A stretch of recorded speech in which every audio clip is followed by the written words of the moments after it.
All right, petit podcast. Ça fait longtemps que j'ai pas fait un podcast qui n'est pas un résumé de livre. Ouais. Mais ça va ressembler, voici le résumé du livre de Reggie. Ouais, fait que c'est sûr que vous pouvez l'imaginer.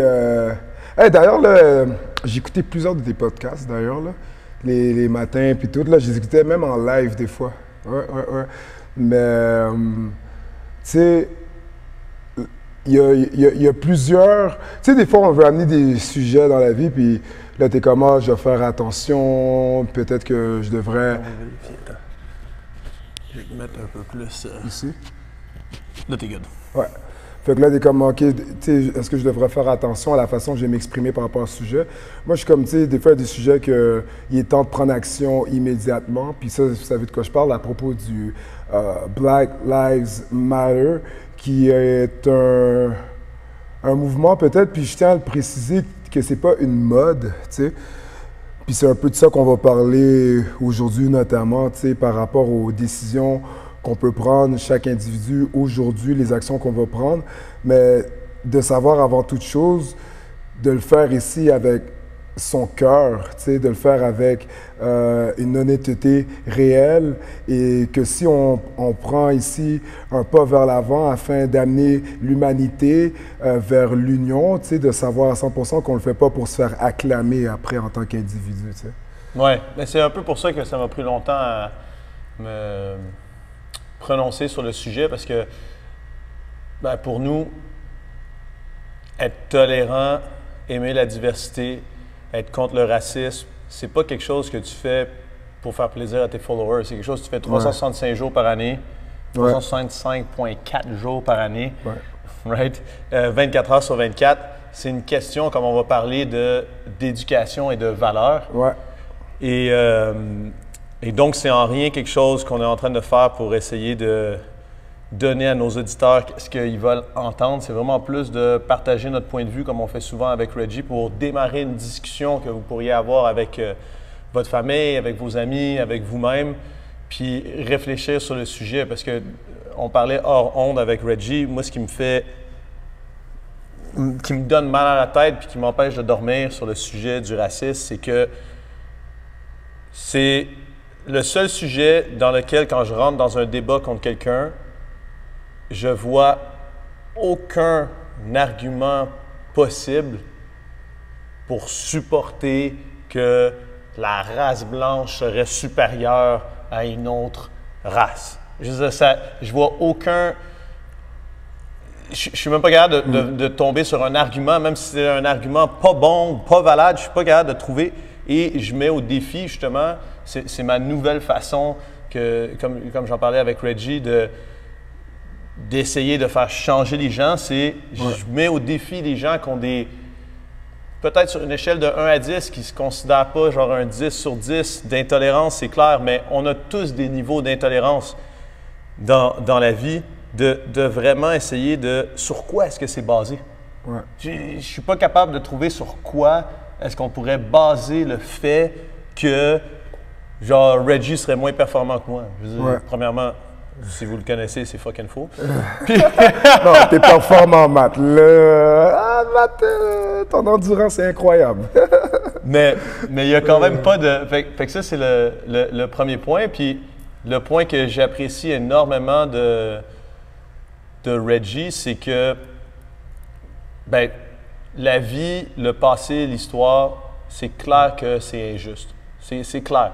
Il y a eu des aberrations qui ont été faites, puis il y en a encore, malheureusement, parce que on n'essaie pas nécessairement de comprendre le passé, mais c'est surtout qu'on ne veut pas oublier le passé. Puis c'est un peu le message de Reggie, puis je trouve que c'est une très bonne façon de voir les choses, parce que tout ce qu'on peut faire, c'est on peut changer qu'est-ce qu'on fait là, en ce moment.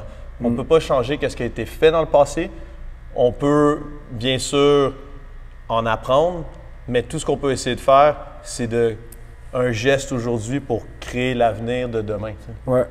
Tu sais, comme cette phrase que je répète, mais qui est venue sur le moment présent, tu sais, le passé n'existe plus et deux mains brillent. Et puis, tu sais, des fois, les gens, ils vont penser, ah, mais tu sais, Reggie, tu parles trop d'amour, de love, de bonheur dans les sujets comme ça, comme c'est plus loin que ça. Et là, moi, ce que je leur réponds, c'est que la seule solution, la seule réponse, encore une fois, et je ne changerai jamais d'idée, c'est l'amour. Puis, oui, c'est plus loin que ça parce que l'amour n'a pas de limite. Et quand je parle d'amour, c'est avant tout l'amour propre, l'amour qu'on peut avoir envers soi-même, tu sais.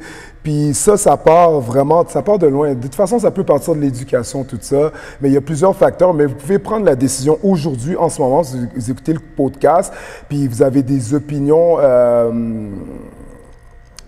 opposées ou contraires ou quand même un petit peu haineuses par rapport à un groupe d'individus. Tu sais, c'est le moment aujourd'hui de vous remettre en question et peut-être même en tant que personne de se repentir et de vous dire « Shit, man, OK, j'ai fait des erreurs dans le passé, j'ai déjà jugé les gens pour telle raison. » Puis, tu sais, ça, c'est un pas vers l'amour-propre parce que lorsqu'on élève l'amour qu'on a envers soi, imaginez l'amour qu'on peut élever pour les gens autour de nous, tu sais, autour de soi-même. Faites tout par avec soi-même, guys. Prenez le temps de vous écouter, prenez le temps de respirer et prenez le temps de vous dire la vérité à l'intérieur de vous. Et lorsque cette vérité est à l'intérieur de vous, lorsqu'elle règne, dites-vous, OK, à partir de là, est-ce que je peux faire des actions? Est-ce que je peux faire un pas vers l'avant afin de peut-être aider les gens? Est-ce que je peux aller m'éduquer un peu plus? Est-ce que je peux m'excuser à quelqu'un? Est-ce que je peux pardonner quelqu'un? Fait que moi, je pense que c'est à partir de là qu'en tant qu'individu, là, on parle de Black Lives Matter, selon mon point de vue, ma mission sur Terre ici, qui est de partager l'amour et le bonheur. Donc, tout commence avec soi-même, gars, je vous le répète encore une fois. Vous pouvez prendre le choix maintenant, une décision maintenant, de faire un pas vers l'avant afin de tout simplement partager, pardonner, aimer, écouter, respirer, accepter, lâcher prise. Ouais, c'est chaud. Je pense que ça fait le tour du début du questionnement. C'est vraiment ça le but qu'on faisait aujourd'hui. C'était vraiment pas de vous donner toutes les réponses, mais c'était vraiment que peu importe. Je pense que comme on en parlait avec Reggie, on est quand même très chanceux. Vivre au Canada, oui. Vivre en France, oui. Puis à cause de ça, on a tendance à juste dire « Ouais, mais ça me touche pas, moi. » Exact. Genre, moi, je peux... Puis comme Reggie a dit, non, il faut essayer de vraiment comme méditer là-dessus, puis trouver la vérité de qu'est-ce qu'on pense vraiment, puis après de faire le premier pas vers le changer. Puis on parlait de ça, il y a comme un peu deux groupes. Est-ce que c'est parce que c'est l'éducation qu'on a reçue? Ça, c'est sûr que c'est un peu touché parce qu'il va falloir qu'on fasse le point sur le fait qu'il y a peut-être des choses qu'on croit fermement, qui sont fondées sur rien et qui sont peut-être fausses. Puis ça fait peut-être mal parce que peut-être que ça vient de nos parents, peut-être que ça vient de nos grands-parents, peut-être que ça vient de quelqu'un qu'on admirait. Puis après ça, il y a le deuxième facteur qui est peut-être plus prédominant dans nos pays où est-ce qu'il y a quand même un plus grand respect de la diversité que dans d'autres endroits dans le monde, c'est la peur de l'inconnu. C'est juste la peur de ne pas connaître qu'est-ce qui se passe. C'est la peur que quand on se promène le soir, si on voit des jeunes, on est comme « Oh, c'est sûr qu'ils vont vouloir m'attaquer ». C'est la peur que si on entend quelqu'un qui, je sais pas, qui nous crie après dans la rue pour nous interpeller, c'est sûr que c'est pour nous menacer.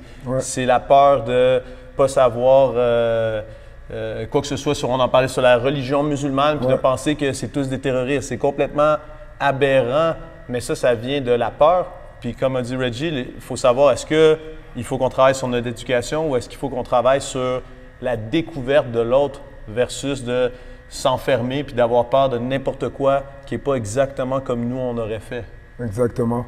Puis, tu sais, oui, moi, je me considère reconnaissant ici d'avoir grandi ici dans la culture québécoise ou ici au Canada, mais c'est de voir aussi, tu sais, minime soit-il, moi, je pense que si autour de nous on l'a vécu ou on le vit, c'est de l'effacer. Hein, c'est comme on est dans une game de basket là, par rapport au monde entier. En tout cas, par rapport aux États-Unis, on a un bel avantage là, par rapport à cette situation-là. Je veux dire que oui, il y a eu de la violence ici, il y a eu des morts de brutalité policière à cause du racisme, il y a eu des événements, mais minimes soient-ils. Il y a quand même des mères qui ont perdu leur fils. Quand j'avais été à la manifestation, avant que j'embarque sur le stage pour parler, je voyais des mères qui pleuraient, qui criaient le nom de leur enfant. Fait que ça, c'est des vibrations que j'ai à l'intérieur de moi. Je suis comme, OK, ça se passe ici. Mais je le savais, mais quand tu le vois réellement, fait que minime soit-il, c'est d'éliminer les petits gestes qu'on peut voir, juste le racisme systémique. Ça, c'est un sujet qu'on pourrait parler dans un autre podcast. Là. Le racisme systémique devrait... Le meilleur exemple que je peux vous donner ici, c'est un exemple, moi, par rapport à ce que j'ai vécu. Moi, le racisme, je parle jamais trop de mes événements parce que je vois pas l'utilité, mais ce que je peux vous dire, c'est que moi, en tant qu'individu, à cause de mes parents, comment ma mère m'a élevé, moi, j'ai été le jeune que mes parents disaient, tu sais, parle bien dans la vie, exprime-toi bien, apprends à l'école, parce que peut-être que ça va être plus difficile pour toi parce que tu es noir. Ça, c'est la vérité. Ça, puis une chance qu'on m'a élevé de même. Fait, moi, j'ai grandi en tant qu'individu, j'ai toujours voulu réussir, mais pas parce que j'étais noir. Je voulais réussir parce que je suis né, tout simplement. J'ai toujours voulu réussir. Puis là, à cause que mes parents m'avaient prévenu, quand je voyais des actes de racisme quelconque, par exemple, je suis jeune, je suis un joueur de football, j'ai 15-16 ans, puis un exemple, Roger qui me dit « Hey, Reggie, félicitations, good job, tu vas aller loin, toi, pour un noir dans la vie. » Là, tu es comme « Hey, toi, Roger, vous, pour un blanc, vous êtes allé loin dans la vie. » Puis là, Roger me regarde, moi, je le regarde, puis comme « Hey, qu'est-ce que tu veux dire? Mais toi, qu'est-ce que tu veux dire? » Fait que moi, j'ai toujours marché au-delà de ça. J'ai toujours su marcher au-delà de ça parce que je suis comme, en tant qu'individu, je suis un humain, je suis fort, je m'aime, je veux inspirer les gens, je veux parler, j'en ai vraiment rien à foutre de l'adversité et du point de vue des gens qui ont de la haine. Fait que, puis là, je donnais un dernier commentaire, puis ça vient aussi aux gens, aussi de mon peuple. Mon peuple, je vais dire mon peuple, là, on va parler de couleurs. Il y a des noirs, il y a des blancs, ouais, c'est correct.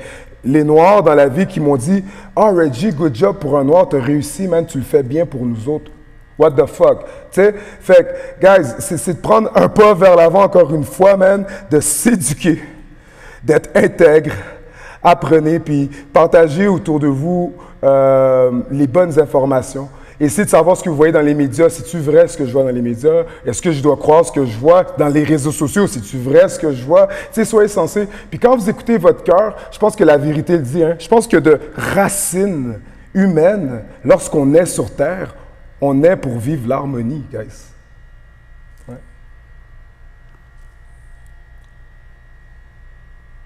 Moi, j'ai chaud parce qu'on venait de faire des squats. Parce qu'à chaque début de podcast, on fait un workout. Ouais. Sinon, on est trop excités. J'étais dans l'énergie en plus. Là. Je sentais Martin Luther King et Malcolm X sortir. Yes. C'est quoi? C'est Namasté? Namasté. La force en Reggie, salut la force en vous. L'amour en moi, salut. L'amour en vous. Love is happiness. Namasté. Puis un gros merci, Matt, pour le podcast. Ça fait plaisir. On va partager ça. Puis Black Lives Matter. Ayez pas peur d'en parler si votre cœur a envie d'en parler. Puis c'est pas une mode, hein? C'est un mode de vie.